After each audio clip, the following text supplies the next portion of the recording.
The Zodiac killer was never found and is still unsolved to this day. Now, Arthur Leigh Allen may have been the Zodiac, and we're going to go over some of the coincidences.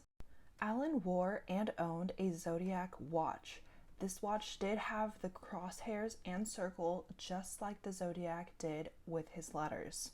This is notable just because the Zodiac name and symbol was not known back in the day until his letters came up. Now, I know it is just a watch and it could have been just a coincidence, but it did raise a lot of suspicion. The proximity of Allen to the crime scenes as well as the timeline just add up a little too well. He lived very close to several of the Zodiac scenes, as well as just 50 yards from one of the victims' workplace. One of the biggest coincidences is from the Seawater siblings.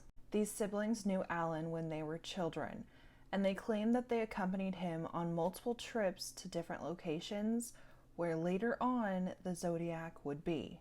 This included one area near a beach where he left the kids in the car for some time, and when he came back, he was out of breath from running and he did have some blood on him. There is absolutely no proof of this. This is just a story from one of the siblings remembering it. In 1991, when Connie Seawater was older, she was on a sailboat with Allen when she asked him, "Are you the Zodiac?"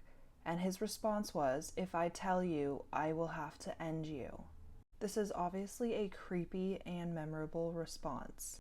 Then in 1992, he confessed to David Seawater, saying he was in fact the Zodiac and he did lots of things with children as well.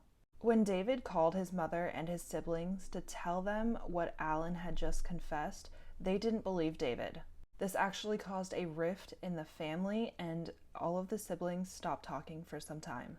I do want to mention that this call happened because of his declining health and he ended up passing that same year. In 1971, Don Chaney, who was a former friend of Allen's, actually went to the police and said that Allen had confessed to him about wanting to hurt individuals at Lover's Lane, and he went into detail of how he wanted to do this, which was also a tactic of the Zodiac.